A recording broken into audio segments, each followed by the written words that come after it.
Seperti Anda lihat, saat ini saya berada tepat di depan Lembaga Pemasyarakatan Permisan di Nusa Kambangan. Di sini ada cerita yang inspiratif. Walaupun cerita tentang seseorang yang dulu paling ditakuti di Jakarta atau bahkan di Indonesia. Karena dia adalah seorang preman. Siapa dia? Nama aslinya sih John Refra, tapi dia biasa dikenal dengan John K. Bukan cuma John K di dalam sini. Ada juga Edi Setiono. Anda tentu bertanya-tanya, siapa Edi Setiono? Ketika terjadi pengeboman Atrium Senen tahun 2001 sekitar itu. Nah, di sini ada juga Edi Setiono atau Abbas. Edi Setiono yang akan kita temui yang mendapat hukuman seumur hidup, juga mengalami perubahan yang luar biasa.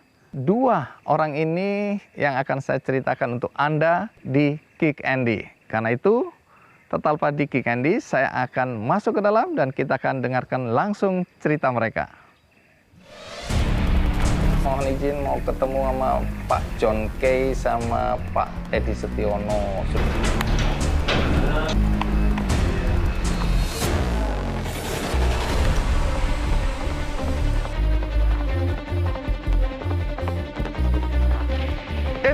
Halo, apa kabar? John K, apa kabar Bung? Sehat, sehat. Aduh, kelihatan sehat ini? Sehat. Iya. Nah, boleh kita ngobrol duduk sini ya? Boleh. Iya. Jadi Anda lahir persisnya di mana? Saya lahir di Maluku Tenggara, di Kei. Saya lahir dari keluarga yang petani. Orang tua saya, bapak saya petani, ibu saya petani. Itu artinya mau bilang miskin atau Ya, tidak miskin? miskin. Oh, miskin. Miskin. Oke. Nah, dan masa kecil saya, ya saya sekolah di SD. Mungkin tiap hari kita sekolah, pulang sekolah pasti teman-teman senior kita adu kita untuk berantem. Oh, dibully ya. Bang. Oh, jadi yang senior yang gede-gede ini bang suruh berantem suruh gitu berantem. Ya? Kalau berantem 1 lawan 1 kalah udah 2 lawan 1. Oke. Jadi saya dari kecil sebenarnya sudah terbiasa berkelahi. Udah hobi berkelahi. Oh, hobi. Ya. Oke, jadi masa kecil ini pahit ya? Pahit, masa kecil saya pahit. Miskin, terus Ya. sering berkelahi. Sering berkelahi. Ini di kampung ini ya? Di kampung ya. Oke. Terus kemudian Anda pendidikannya sampai di mana? Saya sekolah SD, habis ke ST, Iya. sekolah teknik. Sempat STM? Saya seharusnya dari SD ke STM. Iya. Tapi karena orang tua miskin, Iya. akhirnya saya dari SD ke SMEA. Nah, bertentangan dengan keinginan saya. Udah sekolahnya karena nggak sesuai dengan keinginan. Udah mulai sekolah berantem. Akhirnya putus di SMEA mau naik kelas 2. Mau kelas 2 selesai? Selesai putus. Diselesaikan. Ini bukan karena tidak mampu tapi tidak cocok ya? Memang tidak mampu dan tidak cocok. Oh, tidak mampu juga? Iya. Jadi otaknya nggak mampu? Iya. Kalau otak sih mampu. Oh, otak mampu, tapi biaya yang nggak mampu. Biaya. Jadi Anda nggak tamat? Nggak pernah tamat. tamat? Sampai hari ini nggak pernah tamat? Akhirnya saya sampai di Jakarta, saya ikut persemaan. Oh, oke. Akhirnya dapat ijazah SMA. Ijazah SMA. Iya. Terus sempat lanjutkan atau tidak? Saya mau lanjutkan kuliah di Jayabaya. Kebetulan kasus ini, ya mungkin Tuhan berkehendak lain beliau. Oke, jadi tidak pernah duduk di bangku kuliah? Tidak pernah. Oke, baik. Tentu bagi Anda yang mungkin sering dengar nama John K, tapi belum tahu kehidupan yang sebenarnya, mari kita lihat dulu liputan berikut ini. Bung John, jadi kehidupan Anda waktu kecil ini kelam ya? Iya. Miskin, lahir dari keluarga petani. Keluarga petani dan miskin. Berapa bersaudara ya? 6 bersaudara. Kehidupan yang pahit di kampung halaman membuat Anda harus bergerak merantau ke Surabaya pertama kali ya? Ini umur berapa ini? Saya waktu itu umur sekitar 18 tahun. Saya punya tekad karena memang hidup di kampung itu miskin. Iya. Kalau nama orang miskin kan biasa kan dilihat orang kan hina, direndahkan. Ya? Okay. Nah, di situ saya punya satu tekad bahwa saya harus keluar dari kampung dan saya berhasil saya bisa kembali ke kampung. Oke, terus apa yang dilakukan di Surabaya? Pada saat saya pernah ada kejadian ribut di Tual, jadi habis berantem, orangnya jatuh masalah lain, bawa kantor polisi, mau dibawa ke pengadilan. Jadi pada saat bawa ke kejaksaan, jaksa bilang, "Dek, saya nggak tahan kamu, tapi dipercepat untuk sidang." Nah, waktu saya ditual, saya ada kapal niaga 14 waktu itu. Masuk ke Elat, katanya tujuan mau ke Surabaya. Nah, itu waktu saya sama adik sepupu saya, Becky Resmol. Karena dia ngomong ada kapal mau tujuan ke Surabaya, udah kita ke Elat.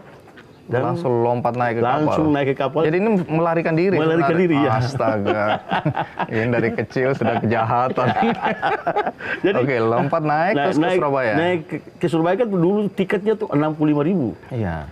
Bayar atau tidak? Saya nggak punya duit seperak pun. Saya modal nekat aja. Terus? Udah naik ke kapal, sampai di kapal ditagih tiket, saya nggak punya tiket. Jadi orang kapal tanya, kalau sekarang kalau kamu nggak punya tiket, tujuan kamu ke Surabaya untuk apa? Ya ke saudara saya di Surabaya. Ya udah, kalau kamu nggak punya tiket, sekarang kamu kerja di kapal, bersihin itu. Bersih kapal. Bersih kapal. Nah, pendek cerita, sampai di Surabaya, ketemu saudara, udah tinggal sama-sama dengan saudara. Mungkin 1 bulan, 2 bulan, nggak cocok. Akhirnya keluar dan tidur di emperan jalan. Oke, menggelandang. Ya, ini masih di Surabaya. Ya, Surabaya. Akhirnya ada ketemu orang Ambon, keluarga Supemena, Bung Beni, adiknya diajak ke rumah. Nah, waktu itu Papi Buce Supemena, ya beliau untuk aktif di gereja juga. Dia tanya, "Nyong tinggal di mana?" Bilang tinggal sama teman orang Madura. Padahal saya tidur di emperan jalan. Akhirnya kenapa harus tinggal orang Madura? Tinggal di sini aja. Terus? Ya udah, ambil tas bawa tinggal sini. Sedangkan ini pakaian nggak ada, cuma pakaian di badan aja. Ini menarik ini, karena ini masa remaja Anda tinggal di rumah ya pelayan gereja gitu ya, atau majelis gitu ya. Hamba Tuhan, mereka suka nyanyi di gereja. Oh oke, nyanyi di gereja. Nah kemudian kan pasti orang bertanya-tanya, bagaimana mungkin kemudian seorang John Kay itu bisa terjebak dalam dunia hitam? Nah ini menarik ini, tapi nanti cerita abis ini. Sekarang kita rehat sinak, ikuti terus Kick Andy. Saya nggak mau bunuh dia, hanya saya cuma mau kasih putus tangan. Astaga. Ternyata di luar dugaan, parang pas kena leher. Satu kali mati.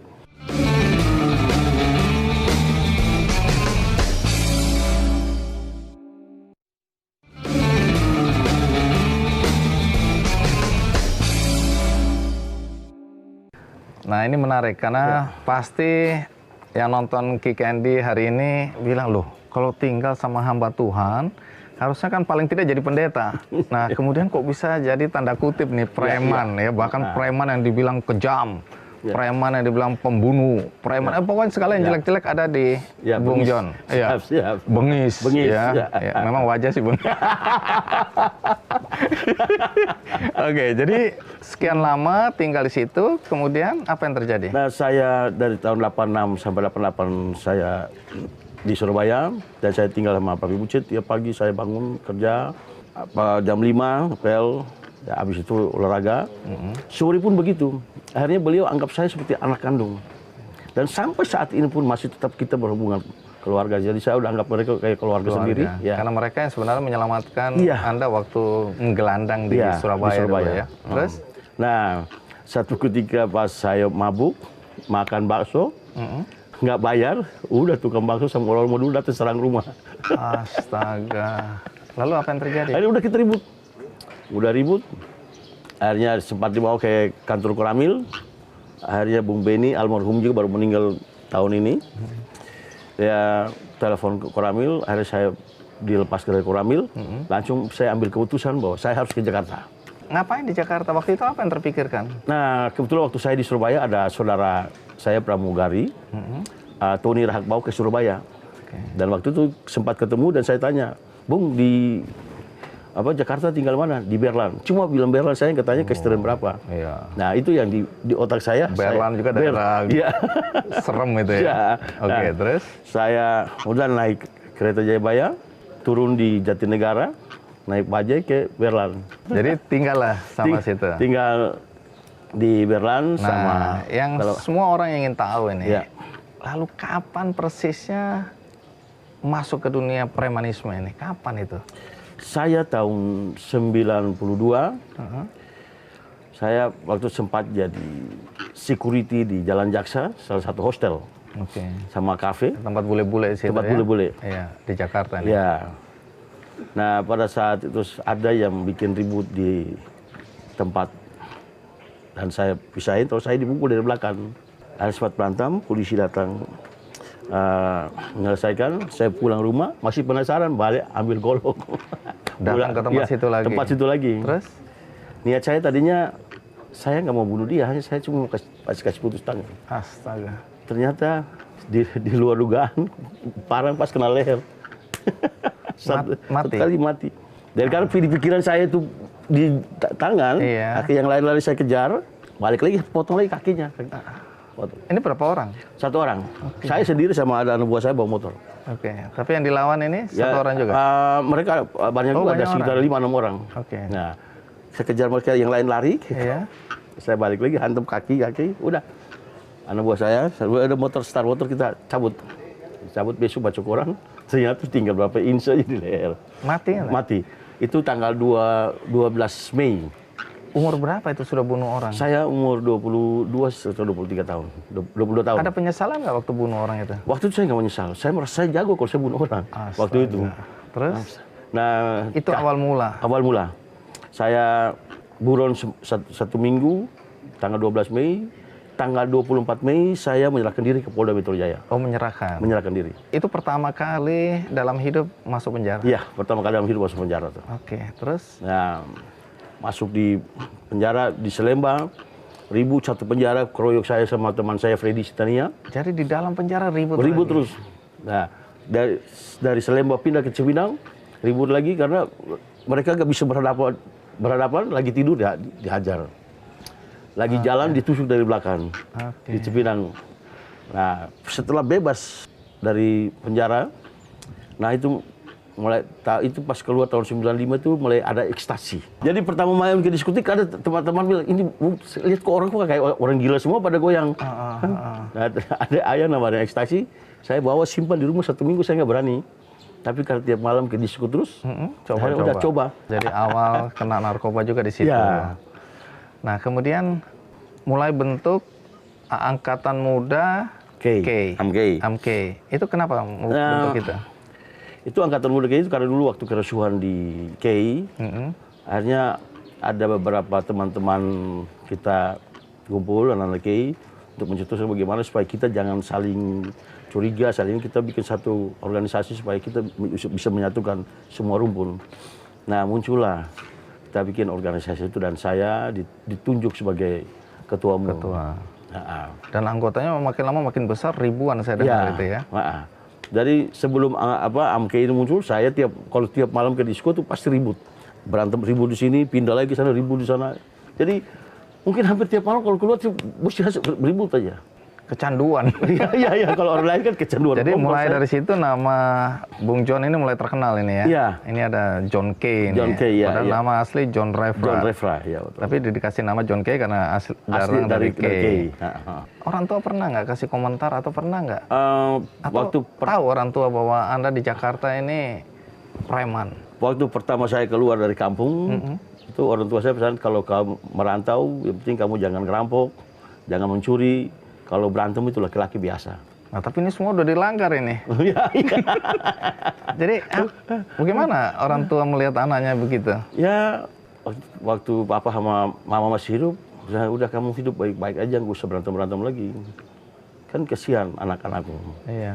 Oh, ini waktu itu sudah menikah ya? Iya. Jadi saya bilang ya, ini kehidupan. Ya mungkin ada waktunya pasti saya akan berubah, tapi ini mungkin belum waktunya. Jadi mama selalu nangis. Saya berpikir kalau saya nggak begitu, saya nggak melakukan. Bagaimana hidup? Bagaimana mau hidup? Saya mau angkat derajat orang tua saya aja. Walaupun dengan jalan yang salah. Iya. Oke, jadi sebenarnya ada perasaan bersalah itu sama orang tua itu ya? Iya, tapi maunya gimana? Itu. Jadi sampai orang tua meninggal, orang tua udah nggak ada ya? Udah nggak ada.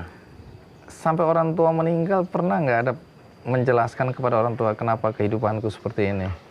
Saya pernah menjelaskan ke mama pada saat waktu saya pulang dan kita makan di meja, dan saya jelaskan saya melakukan ini untuk mengangkat harkat dan martabat keluarga kita aja.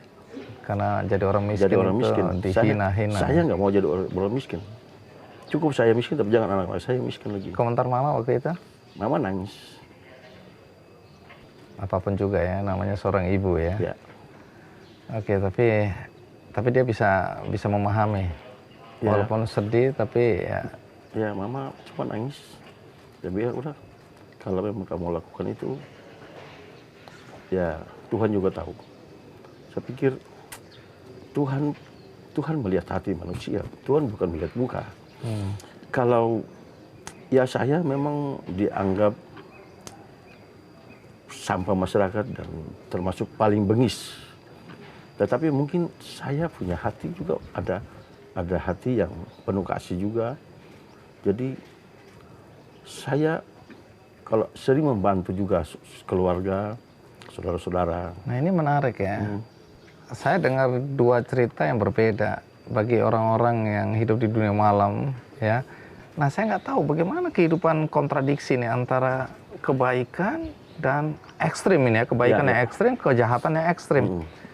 Kenapa bisa ada di dalam diri? Gini Bang, saya pada prinsipnya saya nggak pernah mau ganggu orang.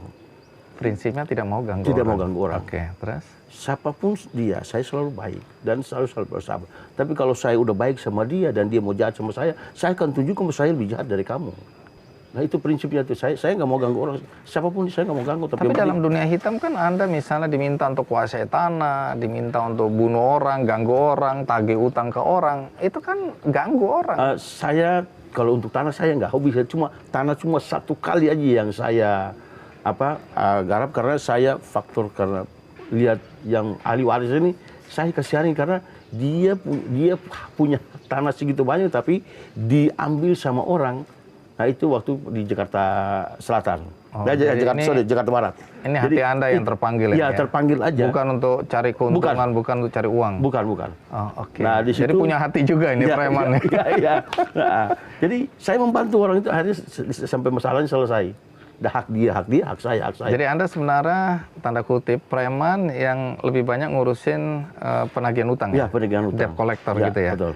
Nah, kalau Anda nagih-nagih orang kan Anda mengganggu ini. Padahal hati kecil Anda kan sebenarnya saya nggak mau ganggu orang.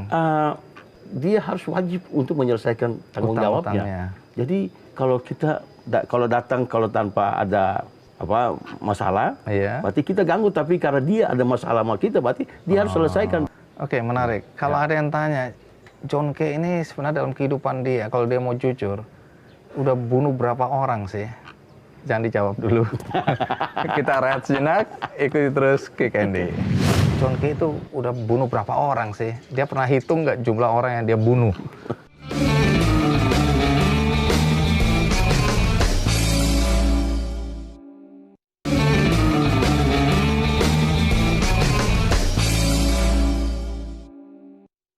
Terima kasih Anda masih bersama saya di acara Kick Andy dan kita saat ini berada di Lembaga Pemasyarakatan Permisan Nusa Kambangan di Jawa Tengah.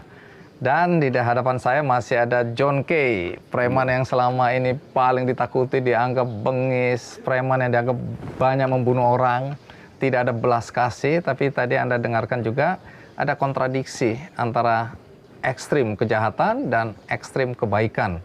Dan ini ada di dalam diri Bung John Kay. Ya.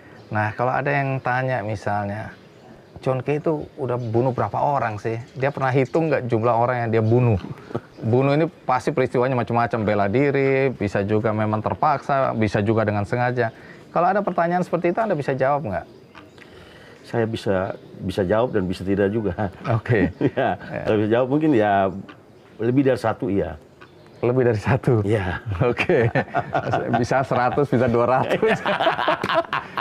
Oke, itu masa lalu ya, kelam ya. Apapun yang terjadi dalam hidup Anda. Nah, saya kan datang ke sini karena saya menonton itu. Bagaimana kesaksian Anda dari dalam penjara tentang perubahan yang luar biasa. Ketika saya tunjukkan ke teman-teman, banyak yang nggak percaya, bohong itu. Mana mungkin John Kay berubah? Mana mungkin preman yang bengis, yang sadis itu bisa berubah? Tapi saya kan penasaran. Iya. Karena di dalam situ Anda jelaskan bahwa Anda bahkan mengimbau teman-teman yang masih ada di luar, yang masih melakukan kejahatan, ayo kita berubah. Nah, tentu semua orang ingin tahu ini, apa yang membuat Anda berubah? Nah, itu mungkin berapa tahun lalu saya ditempatkan di High Risk Batu. Oke, di LV Batu situ Di ya. LV Batu. Iya. Nah, Itu security-nya maksimum banget ya, super maksimum bahkan ya. itu di atas super maksimum high risk. Oh, high risk sudah paling udah pokoknya, paling iya. udah paling mentok lah. Oke. Nah, Jadi sendirian. sendirian di satu penjara mungkin ya rekor dunia mungkin kalau penjara. Ya, kalau di Indonesia mungkin muri rekor karena satu orang di penjara segitu besar, ya kan? Sendirian. Sendirian. Oke, terus Nah, minggu pertama, minggu kedua nggak juga dibebaskan. Enggak ada. Iya. Kan saya sendiri. Iya. Wah, itu berontak. Ada apa berontak sampai ketok-ketok pintu. Teriak, oh pegawai bla bla bla bla bla bla.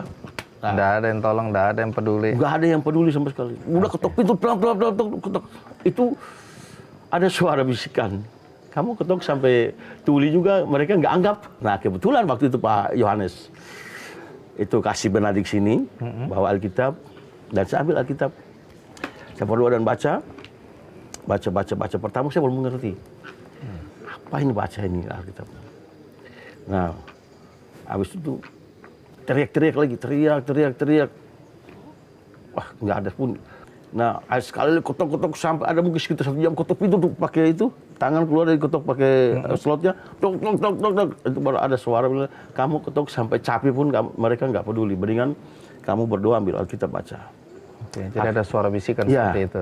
Terus? Akhirnya nanti sebelum waktu baca Alkitab itu iblis. Memang kalau iblis kalau lihat kita kalau lagi galau, itu memang mereka senang sekali. Masuk dia langsung bilang, udah John Kay, ngapain lu sendiri sini? Bunuh diri aja kamu. Oh, jadi ada bisikan Ya, bunuh itu diri jelas. seperti itu. Itu jelas sekali. John Kay, kamu ngapain? Benar bunuh diri aja. Terus? Tapi saya langsung thinking, dalam nama Tuhan Yesus nyala iblis. Kalau saya mati masuk surga. Saya nggak mau mati masuk neraka. Nah, dari situ saya ambil Alkitab, saya baca. Nah, mulai dari situ saya udah nggak ketok-ketok pintu lagi. Udah nggak teriak lagi. Ambil Alkitab, baca. Pas saya ketemu Injil Matius pasal 6 ayat 33. Isinya apa itu? Isinya, carilah dahulu kerajaan Allah dan kebenarannya, maka semuanya itu akan ditambahkan kepadamu. Saya stop, saya renungkan. Carilah dahulu kerajaan Allah dan kebenarannya, maka semuanya itu akan ditambahkan kepadamu. Berarti saya di dunia semua orang udah kenal saya. Tapi dengan ayat yang ini saya renungkan, berarti saya harus melayani Tuhan dong. Saya harus mendekatkan diri dengan Tuhan. Berarti semua akan ditambahkan, berarti bisa ditambah rezeki, ditambah umur panjang, ditambah kesehatan, semuanya. Yang penting harus kita mendekatkan diri dengan Tuhan dan komunikasi dengan Tuhan terus. Nah, ayat itu yang bikin saya harus ambil keputusan bahwa saya sekarang cari kerjaan surga, bukan duniawi lagi. Ini setelah berapa lama di dalam waktu itu? Saya setelah 1 bulan lebih, udah mau 2 bulan. Baru kemudian ketemu ayat ini. Ya. Langsung dek gitu ya. Saya langsung renungkan ayat ini. Terus sesudah itu apa yang terjadi? Dari situ saya berdoa terus. Dan setiap saat saya lepas Alkitab itu mungkin saya makan dan mandi. Selebihnya baca Alkitab terus, pegang terus. Lalu, jadi hafal seluruh ayat di dalam itu. Ya ada beberapa ayat yang hafal. Oke, tapi ayat itu yang paling menyentuh saya. Membuat Anda berubah. Iya. Dan saya komitmen bahwa saya harus berubah dan saya harus cari kerjaan surga. Terus sesudah itu perubahan apa yang Anda perlihatkan? Nah, setelah saya dan saya paling takut setan. Sama gitu. Mereka juga takut nih. Saya paling takut setan, Bang. Oke, terus? Jadi pada saat saya sendiri waduh, malam. Ini lucu nih, preman juga penakut ya. Oke, takut setan ya. Terus? Setelah saya baca firman, baca, pas ketemu satu ayat bahwa roh yang ada di dalam kamu lebih besar daripada roh yang ada di dalam dunia ini. Oke, itu maknanya apa? Artinya apa? Berarti artinya bahwa saya ini lebih besar daripada roh yang ada di dalam dunia. Berarti setan maupun sampun, berarti saya lebih besar. Kenapa harus saya takut sama dia? Terus? Dari situ saya pikir saya lebih besar kok. Setan yang takut sama saya, bukan saya takut sama setan. Okay. Nah, dari situ meyakini saya, setan kamu takut sama saya, bukan saya takut sama kamu ya, karena roh yang ada dalam saya lebih besar daripada kamu. Nah, itu yang bikin saya sampai detik ini saya nggak takut sama setan lagi. Kalau gitu saya harus baca itu. Sampai sekarang masih takut. Oke, jadi terjadi perubahan yang drastis ya. Iya. Kalau ada orang yang tidak percaya, Ini kan Anda preman ini, mana mungkin. Di luar sana pasti bilang, alah John Kay nggak mungkin. Ini preman tuh sampai mati dia akan jadi preman. Apa yang bisa meyakinkan kita semua bahwa Anda betul-betul bertobat, betul-betul berubah? Saya itu semua masyarakat mereka punya hak untuk menilai saya, untuk terserah. Tapi waktu yang akan berbicara, waktu yang akan menentukan bahwa John Kay itu berubah cuma pura-pura atau dengan sungguh-sungguh. Iya. Nah, tapi kemudian dipulangkan ke sini. Perubahan apa yang terlihat? Nah, saya ketemu Pak Kalapas. Saya bilang, Pak, kalau Bapak percayakan saya ditunjuk sebagai koordinator kebersihan. Saya akan buat LP ini jadi bersih. Pak Kalapasnya responnya sangat positif. Oke, percaya ya? Ya, dia percaya dan itu saya buktikan bahwa itu waktu pertama belum ada anak-anak buah saya sendiri. Saya ngepel sendiri tiap pagi, bangun jam 6 udah ngepel. Nah, setelah saya ketemu Pak Kalapas memberikan apresiasi ke saya cari anak-anak tamping kebersihan. Nah, tiap pagi, siang, sore, dan itu tiap waktu kalau masih jam kantor, itu mereka udah kayak apa di mal-mal atau di rumah sakit. Iya. Jadi harus pel terus. Nah, 1 bulan ini LP ini berubah. Yang tadinya di Nusa Kambangan ini LP yang paling jorok. Selalu dibully katanya ini LP ini memang benar-benar buangan. Tapi setelah saya ditunjuk sebagai, bukan ditunjuk, tapi saya menawarkan diri saya. Dan dipercaya. Kebetulan dipercaya. Karena saya harus berbuat baik dari lingkungan saya dulu. Kalau saya mau berubah, kalau saya bilang saya berubah dan saya nggak melakukan sesuatu, berarti percuma, orang nggak percaya. Sampai hari ini Anda masih percaya bahwa Anda akan tetap berubah? Tetap. Ada keyakinan itu? Saya punya keyakinan. Nggak pernah goyah? Orang mau ngomong apa, itu urusan mereka. Tapi saya punya keyakinan dan saya yakin sampai mati saya melayani Tuhan. Kita coba mewakili pikiran-pikiran orang di luar sana. Oke, John Kay berubah. Itu kan nggak ada pilihan dia di dalam penjara. Nanti kalau dia keluar, godaan itu kan besar sekali. Anda kan selama ini, maaf ya, hidup di dunia hitam ini kesannya uang itu mengalir begitu deras, gampang. Ya, Anda injak kaki saya aja langsung saya kasih uang. Nah, itu begitu mudahnya cari uang. Belum lagi narkoba, belum lagi segala macam urusan dengan judi dan lain-lain. Nah, sampai di sini, seberapa yakinnya Bung John bahwa nanti kalau keluar sana Anda masih bisa bertahan? Dengan ayat yang tadi Injil Matius pasal 6 ayat 33 itu meyakinkan saya bahwa kalau saya melayani Tuhan, Tuhan nggak mungkin lupa saya. Tuhan akan memberi lebih dari apa yang saya minta. Yang penting saya melayani Tuhan, tidak ada tanda kutip, saya tulus. Nah, nanti waktu yang akan membuktikan. Jadi Anda janjikan waktu yang akan membuktikan. Siapapun yang nggak percaya pada Anda, perubahan yang terjadi pada diri Anda, tunggu waktu nanti akan membuktikan. Jadi hari ini ada satu statement Anda ya, bahwa Anda begitu yakin di luar sana lepas dari godaan, Anda akan tetap bertahan. Tapi kan urusannya adalah urusan hati nih. Anda mungkin yakin, tapi bagaimana kemudian kalau nanti teman-teman Anda yang masih di dunia hitam, satu hari mengajak atau minta tolong, bahkan tolong saya untuk dipimpin kembali. Saya akan menginjili mereka supaya mereka bertobat bersama-sama saya. Oke, nanti kita ceritakan lebih jauh ini. Tapi sekarang kita rehat sejenak. Pastikan Anda masih bersama saya di acara Kick Andy. Apalagi kalian mau hidup di dunia keras. Saya ini yang kalian tahu siapa saya.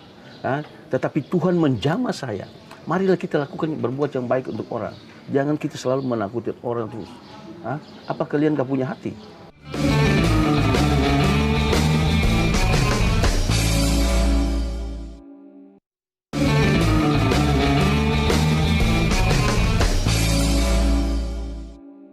Iya, Bung John, walaupun tadi Anda ketawa-ketawa bilang, kalau ada teman-teman yang masih di dunia hitam datang ngajak lagi, tolong kami dipimpin lah. Kami ini kurang gagah sekarang ini, sering kalah kalau berantem sama preman.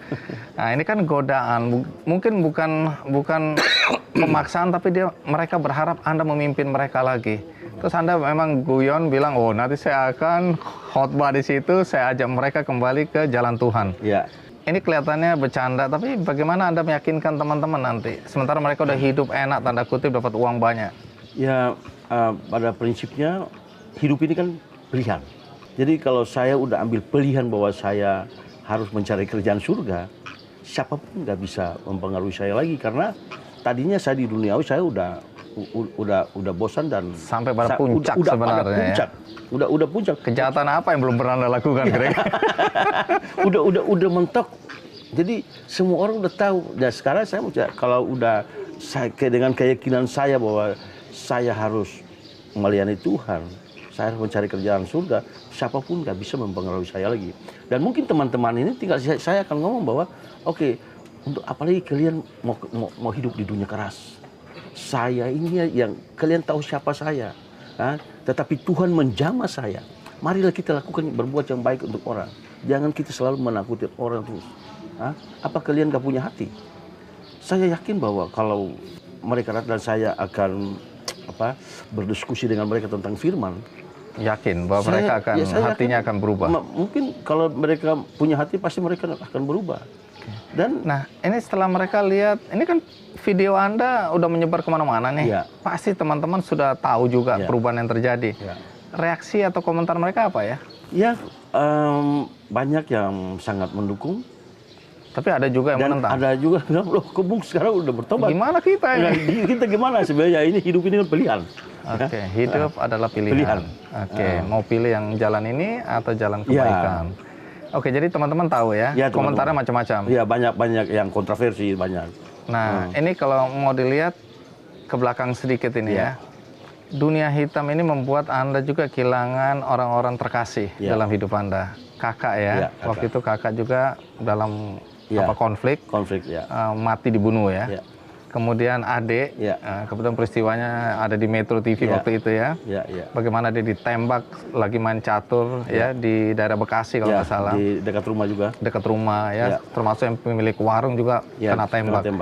Nah, bagaimana Anda melihat sedikit ke belakang kehilangan orang-orang terkasih dalam hidup Anda, sementara mereka belum melihat Anda berubah atau mereka belum sempat berubah seperti Anda? Hanya saya punya satu keyakinan bahwa manusia lahir itu dan mati itu dengan caranya sendiri-sendiri. Dan mungkin kakak saya yang mati dibunuh, memang takdirnya memang dia lahir dan harus mati dibunuh. Dan adik saya pun memang dia lahir mungkin mati harus ditembak. Kalau saya lahir kalau mungkin mati ditembak, saya udah mati, Pak. Kalau saya lahir mungkin mati di kena parang, saya udah mati ketusuk. Jadi badan saya kena parang, udah pisau, udah peluru, udah. Tapi saya nggak mati. Berarti kan mungkin matinya saya mungkin waktunya caranya berbeda. Ini rahasia Tuhan. Rahasia Tuhan. Jadi apa yang kakak saya maupun adik saya menerima itu saya pasrahkan bahwa Tuhan yang memberi dan Tuhan juga yang mengambil. Oke. Ada penyesalan nggak kenapa mereka belum seperti Anda? Artinya berubah, mengenal Tuhan, mengenal Yesus itu. Ya. Ada penyesalan nggak atau Anda sudah ikhlas, sudah paham? Saya udah ikhlas. Udah ikhlas. Memang mungkin itulah jalannya. Itu jalannya mereka. Jadi yang penting bagi saya tidak ada kata terlambat untuk bertobat. Dan itu terjadi hari ini ya? Dan itu terjadi hari ini. Istri dan anak-anak, bagaimana reaksi mereka melihat papanya, melihat suaminya seperti sekarang berubah? Apa reaksi? Istri dan anak mereka sangat senang, sangat sukacita. Mereka tahu saya di penjara, saya bisa ngepel. Nggak percaya tadinya pasti ya? Percaya sampai istri telepon kasih Benadik, oh itu Bung di sini ngepel ini. Tapi, hah? Yang benar ya, di rumah nggak pernah pegang sapu. dan ya mereka senang. Mereka senang semua. Kebetulan anak saya yang pertama udah lulusan Trisakti, ekonomi cum laude. Cum laude. Cum laude. Jadi bapaknya nggak lulus semuanya. Ya.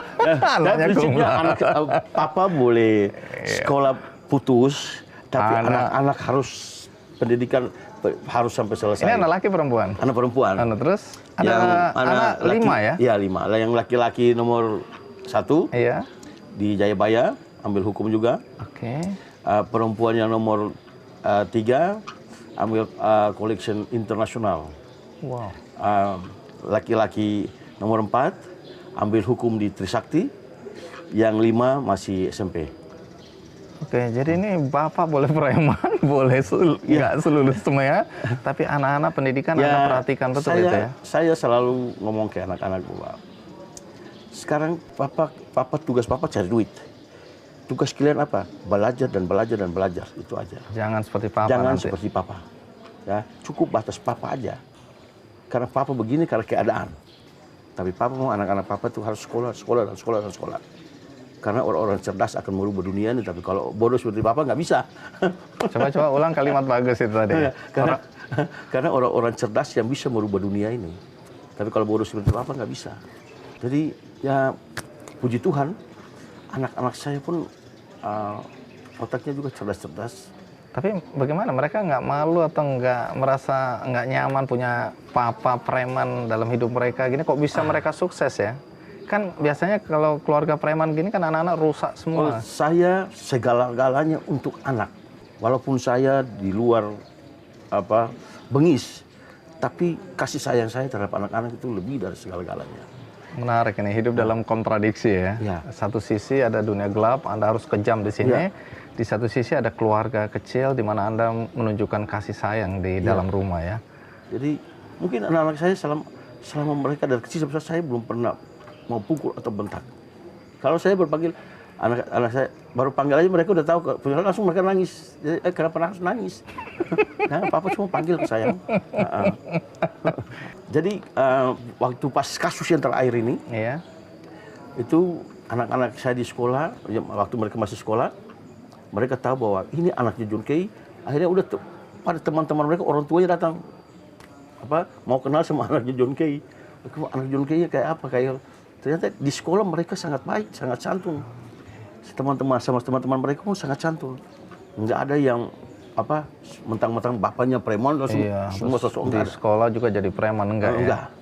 Oke, jadi itu minimal kalau Anda gagal di dalam kehidupan nyata di dunia ini dalam konteks mencari uang, tapi di sini Anda berhasil ya. Bagaimana anak-anak tidak terjerumus pada narkoba, kehidupan premanisme, kejahatan. Nah, sekarang pertanyaan yang pakai logika aja nih. Anda begitu mudah sekarang, selama ini cari uang ya. Sekarang mau jadi hamba Tuhan, saya nggak tahu mau lanjut ke jadi pendeta atau tidak. Kan selalu orang bilang biasanya kalau jadi pendeta hamba Tuhan itu kan relatif hidupnya sederhana dan cari uangnya nggak gampang juga. Nah ini kan kontradiksi, Anda emang udah kaya raya sampai nggak perlu uang lagi. Bagaimana kehidupan selanjutnya tanpa cari uang dengan cara yang lama? Mungkin setelah saya bebas, saya pun akan usaha yang kecil-kecil untuk bisa mencukupi kebutuhan hidup saya dan keluarga saya. Apa yang terpikirkan? Ya mungkin buka restoran. Jadi kehidupan normal lah ya. Kehidupan normal. Lepas dari itu harus kerja keras. Ya, dan melayani Tuhan, itu aja. Saya yakin bahwa dengan ayat itu kita tetap melayani Tuhan, dan mungkin kita usaha kecil-kecil pun pasti diberkati sama Tuhan. Memang kalau untuk kebutuhan hidup, uang secukupnya bisa, Pak. Tapi kalau untuk gaya hidup, uang segudang LP ini pun gak cukup kalau untuk gaya hidup. Gaya hidup ya. Kebutuhan hidup pasti berapapun kita cukup karena untuk hidup. Tapi kalau gaya hidup kan tak terukur ya. Orang mau mewah semewah-mewahnya nggak akan ada batasannya. Nggak akan ada batasnya. Jadi kesadaran ini baru datang juga di penjara. Iya, betul. Oke, nah di Lembaga Pemasyarakatan Permisan ini ada rekan Anda juga ya, artinya teman sesama narapidana atau binaan yang juga saya dengar mengalami perubahan. Nah, dia seorang teroris ya, pernah ngebom atrium di Senen ya. Kemudian dia masuk di sini dan saya dengar-dengar juga dia mengalami perubahan. Jadi ini kan cerita yang positif datang dari Lembaga Pemasyarakatan. Ya, ini cerita ini luar biasa karena orang nggak percaya di Lembaga Pemasyarakatan ada seorang John Kay, preman yang bengis itu bisa sadar. Nah, kemudian ada program revitalisasi. Nah, ini makanya saya datang, saya ingin mendengar, termasuk mendengar kisah tentang teman kita Edi Setiono atau yang biasa dipanggil Abbas ya. Abbas ya. Nah, kalau gitu kita rehat jenak. Nanti habis ini kita akan ngobrol dengan mantan teroris yang dihukum seumur hidup, yang katanya juga mengalami perubahan di Lembaga Pemasyarakatan di Nusa Kambangan ini. Bagaimana ceritanya? Saya rehat jenak. Pastikan Anda ikuti terus Kick Andy.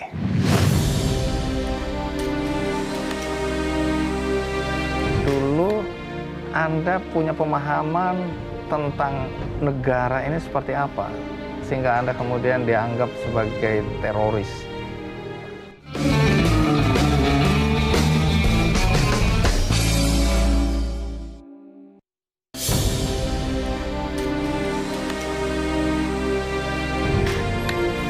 Mas Abbas. Terima kasih, terima kasih. Gimana, sehat? Alhamdulillah. Aduh, senang sekali ya. Ayo ya, kita ngobrol ya. Ya, silakan. Nah, boleh tahu Anda di sini seumur hidup ya? Saya diputus sama hakim waktu itu MT, Pak. Oh, hukuman mati? Iya, cuman saya berusaha banding. Iya. Nah, pengadilan tinggi menurunkan jadi ESA. Oke. Jadi saya dituntut 20 tahun, diputus MT, banding 20 ESA.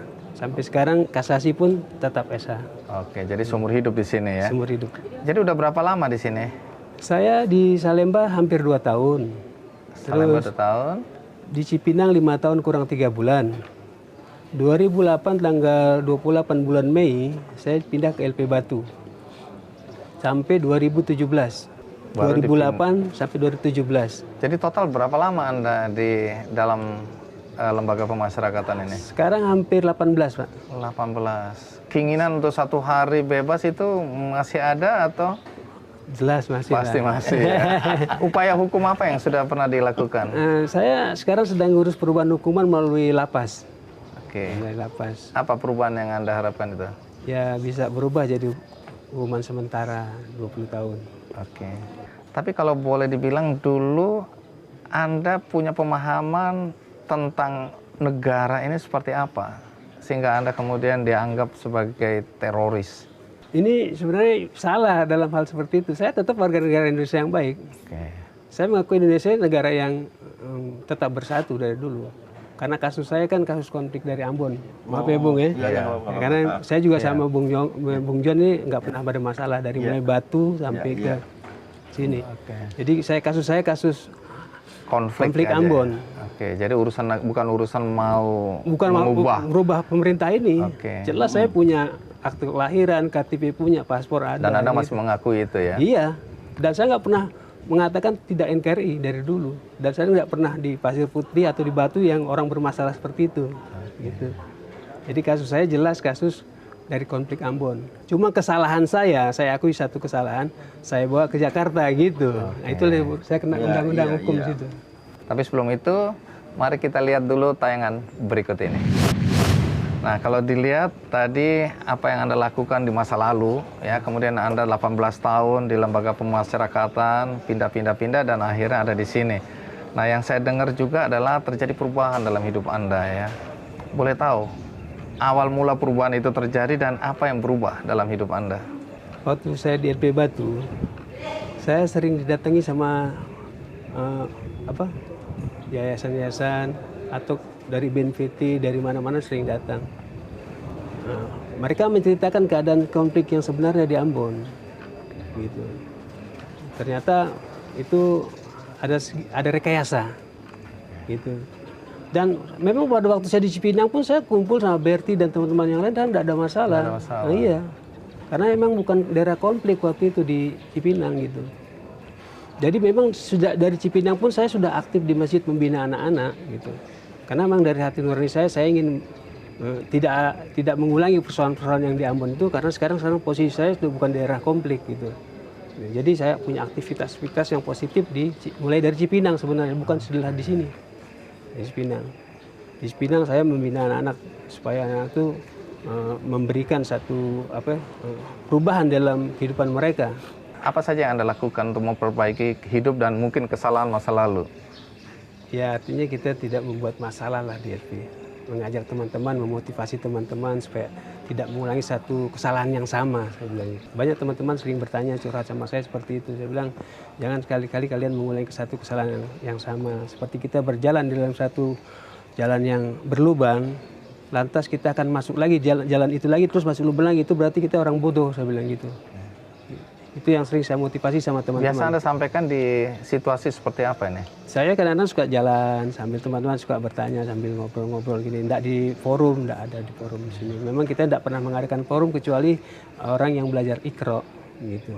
Jadi Anda melakukan pendekatan individual ini ya? Seperti kayak di kamar kita kan, satu kamar sekitar 19 orang. Itu bukan teman-teman terorisme, bukan. Ya. Dari segala unsur ada. Narkoba, kriminal, semuanya ada, pembunuhan juga ada gitu.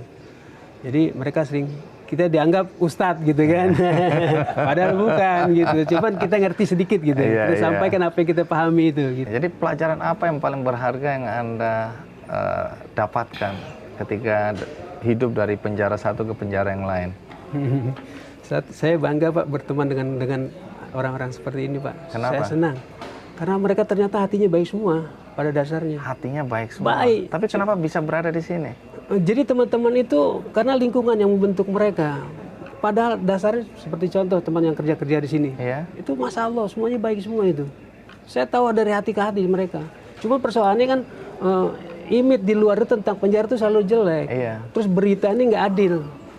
Kenapa saya katakan nggak adil? Iya. Selalu diberitakan LP ini jelek, tempat pengedaran narkoba Iya, segala macam. iya. Padahal itu sebagian kecil aja oknum. Oke. Bukan semuanya. Bahkan segi positifnya lebih banyak daripada negatifnya. Itu yang tidak dilihat dan Itu. tidak diliput. Tidak pernah ada yang Biasa meliput. orang kayak saya ini nyari kesalahan orang Makanya aja. ini alhamdulillah Pak Ani datang ke sini nih. Mudah-mudahan bisa sampai keluar ini berita ini. Ya. Gitu bahwa LP itu tidak seperti yang mereka buat katakan seperti itu, image Oke, jelek gitu. Jadi nggak melulu negatif ya? Tidak. Tapi stigma masyarakat tentang mantan narapidana itu kan melekat terus ya. Pesan Anda kepada siapapun yang menonton acara ini terhadap para mantan napi yang nanti keluar dari sini apa? Ya pertama saya minta sama masyarakat di luar sana, yang paling utama itu dia bisa menerima dulu bahwa napi ini tidak seperti apa yang mereka bayangkan gitu. Mereka ini semua rata-rata korban gitu. Korban daripada sistem sebenarnya gitu. Mungkin kalau kita bicara lebih luas lagi, sistem ini kan mungkin tidak sampai menyorti pembinaan kepada masyarakat yang kecil Pak. Terus lapangan pekerjaan juga susah gitu kan. Sehingga mereka rata-rata ini terpaksa semua teman-teman itu berbuat seperti jual narkoba segala macam. Ya kan pembinaan masyarakat ini kurang gitu. Terutama mungkin ya pemerintah yang harus kita ingatkan gitu kan. Nah kalau Bung John, apa Jadi pesan Anda kalau- bagi masyarakat? Pesan saya kepada masyarakat bahwa napi sekarang ini bukan seperti napi yang dulu lagi. Bedanya apa? Bedanya karena sekarang sistem penjara ini udah berubah. Dan memang kami napi di sini dibentuk untuk bisa layak di masyarakat nanti. Dan saya yakin bahwa ke depan nanti mungkin dengan ada sistem penjara seperti sekarang ini akan merubah dan mengurangi tingkat kejahatan. Jadi betul-betul pembinaan ya? ini benar-benar pembinaan. Oke. Dan narkoba steril. Kalau untuk di Pulau Nusa Kambangan mulai saat ini udah nggak ada sama sekali narkoba. Maupun jangankan narkoba, handphone aja kami udah nggak pakai. Oke. Semua di wartel. Jadi benar-benar ini pembinaan untuk kami bisa dilepas. Kalau memang keluar, kami tetap bisa bermasyarakat. Artinya sudah siap. Diterima di masyarakat dan siap Untuk untuk ya melakukan hal-hal yang positif untuk masyarakat. Nah, terus keluarga gimana keluarga? Anda punya 3 anak ya? 3 anak putri semua. Putri semua. Bagaimana mereka melihat ayahnya ini? Ya dia pikir saya nggak salah, dia bilang katanya baik. Karena Jadi ada keyakinan mereka bahwa ayahnya tidak salah Iya. ya? Oke, kalau Bung John, sebelum saya tanya Anda ingin jadi apa atau melakukan apa setelah keluar dari sini, yang saya ingin tahu juga, Ya. soal dendam ini apa bisa hilang atau masih melekat terus? Memang waktu saya belum baca Alkitab, itu memang saya dendam sekali. Tetapi setelah saya baca Alkitab, bahwa ada ayat yang mengatakan bahwa kau harus mengampuni musuhmu, baru kau bisa diampuni oleh Bapa. Nah, sekarang memang itu berat untuk saya lakukan, tapi suka dan tidak suka, mau dan tidak mau, saya harus bisa mengampuni. Baru Tuhan mengampuni saya juga. Kalau saya nggak bisa mengampuni mereka, saya juga nggak diampuni. Oke, terima kasih luar biasa. Saya terinspirasi. Ya, sampai jumpa di luar ya, nggak boleh di sini lagi ya. Ya, betul. Insya Allah saya selalu siap. Ya, sampai ketemu di luar. Kali ini sudah pasti tahun depan ya. Siap, Kita ketemu. Jadi saya mau ke sana, mau lihat kegiatan-kegiatan mereka. Silakan. Tapi sebelum itu kita rehat sejenak. Ikuti terus apa yang terjadi di LP Permisan Nusa Kambangan ini. Ikuti terus Kick Andy.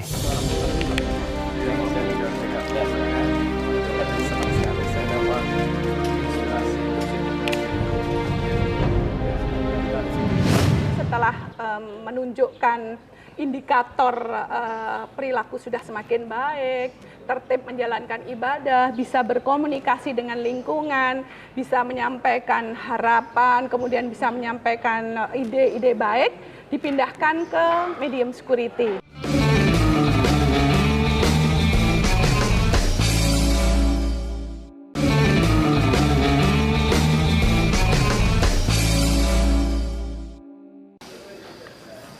Terima kasih Terima diizinkan kasih. untuk melihat Siap. apa yang dilakukan di dalam sini. Siap. Terima Jadi kasih. apa itu pemahaman Iya. revitalisasi? Intinya revitalisasi ini bagaimana merubah mereka dari yang tadinya melakukan pelanggaran, sadar diri, tobat, kemudian tidak melakukan pelanggaran hukum lagi. Lalu program konkretnya apa itu? Nah ini dalam prosesnya ada 2 model pembinaan, intramural treatment. Apa itu itu? di dalam pembinaan kepribadian yang outcome-nya mereka menjadi lebih baik, sadar, tertib, menjalankan ibadah dan seterusnya. Kemudian pembinaan kemandirian. Nah, ini pembinaan kemandirian. Kemudian setelah menunjukkan indikator perilaku sudah semakin baik, tertib menjalankan ibadah, bisa berkomunikasi dengan lingkungan, bisa menyampaikan harapan, kemudian bisa menyampaikan ide-ide baik, dipindahkan ke medium security. Oke. Di medium security, Di sini ini ya? di sini di lapas ini mereka ditekankan untuk menguasai keterampilan. Nah, Untuk ini bekal hasil keluar. assessment, Oke. betul. Keterampilan apa? Tentu berdasarkan minat bakat yang bersangkutan, kemudian diperkuat dengan pakar yang kita datangkan dari luar atau dari internal jajaran pemasyarakatan. Setelah mereka menguasai keterampilan ini, mereka nanti akan ditempatkan di lapas minimum security. Di sini ada. Oh, yang tadi terbuka ya, betul, bebas di rumah-rumah ya. siap. Nah, di Oke, sana ada level yang makin betul, lama makin di sana mereka nanti hanya menghasilkan produk, baik barang maupun jasa. Jadi setelah kelakuannya baik, berperilaku baik, Iya. kemudian punya keterampilan, berperilaku produktif, ditempatkan di minimum security. Nah, di minimum security aksesnya sudah boleh bertemu dengan keluarganya, tidur dengan istrinya, mohon maaf, bisa menggunakan akses telepon. Dan bisa bercocok tanam saya lihat Bisa tadi di ya. luar, betul, bisa Ya seperti warga masyarakat biasa Betul. aja, cuma Tapi bedanya masih di dalam betul. pulau Nusa Nah, Kambangan. betul. Nah, kalau yang sekarang depan mata kita apa yang bisa dilihat ini? ini? Aneka macam pembinaan kemandirian, Iya. pembinaan yang nantinya hasilnya adalah mereka semakin terampil berdasarkan assessment yang dilakukan oleh teman-teman di sini dengan dibantu oleh mitra kerja kita. Ada yang bisa batik, dan batiknya ini sudah ke mancanegara. Ada batik yang sudah menjadi souvenir kami. Ikon ini ya? Ini dia Suketeki namanya. Suketeki, Batik oh, Suketeki. iya. Ini produk dari teman-teman kami dan sudah di boleh lihat ya, Pak? Nah, Suketeki ini sebenarnya ada filosofinya, Apa itu? Ini Suketeki hidup terus walaupun diinjek-injek. Oh iya. Hidup terus dan harus bertahan hidup. Rumput yang bandel. Iya. Terus ini diapakan? Dijual atau? Dijual. Dijual kemana? Dijual ke publik. Kalau ada yang berkunjung terus mau beli, ada tempat untuk membeli. Ada tempat untuk kalau tidak, ini. ini dipasarkan di mana aja? Yang pasti di galeri kami di Sarinah ada juga. Kemudian melalui online e-commerce Iya. kita sudah Oh, masuk sudah. masuk ke online Sudah system. online ya? Oh, ini lagi ya? Nah, ini teman-teman. Terus ada apa Dan lagi ini nih? keset kaki. Ini ada beberapa saudara kita dari luar sana. Dari luar Jadi ya? di Permisan ini medium security ada 24 warga negara asing yang di sini. Ada Jadi di sini ya? iya. Dan ini sudah ada yang diekspor ke Australia. Oh, ini bikin perahu-perahuan. Iya.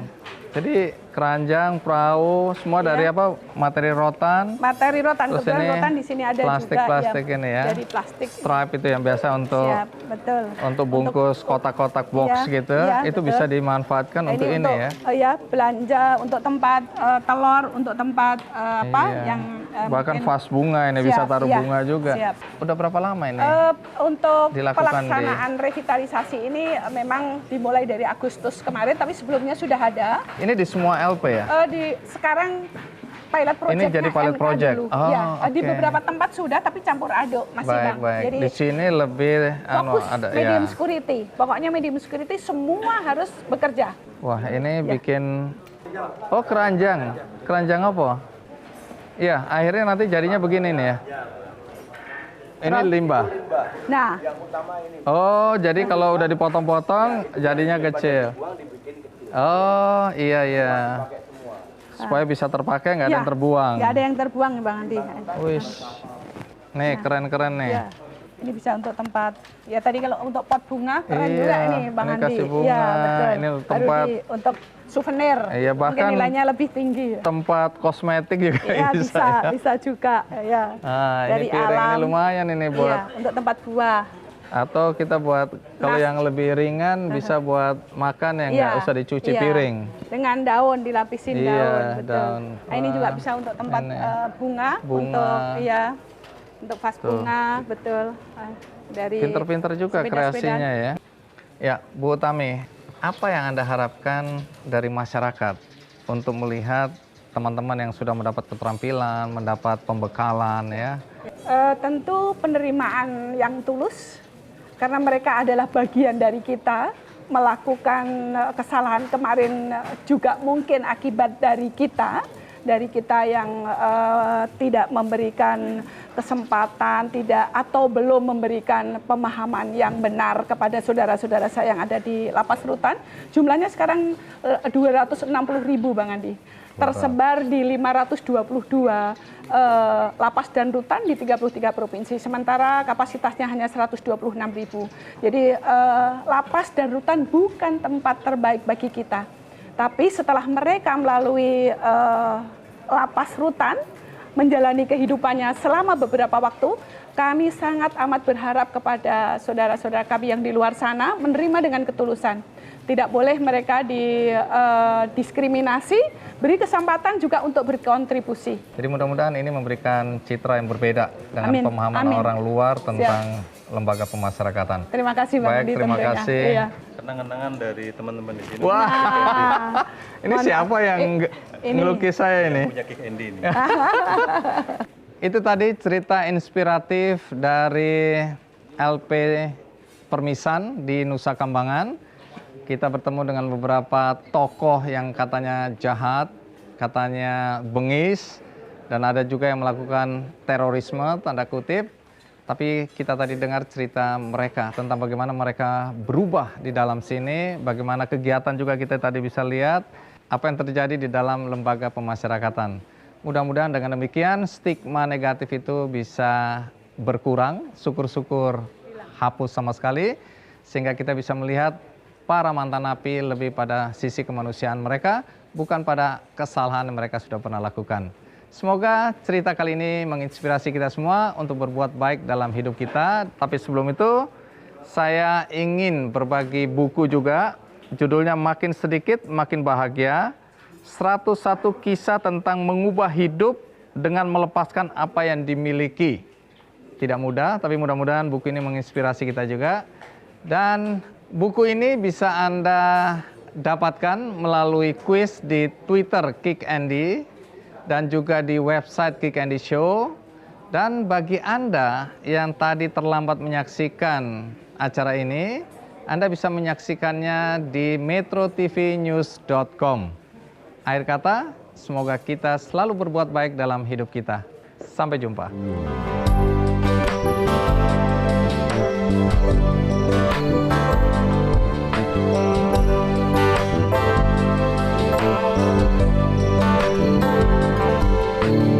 Hari-hari sepi ku lalui,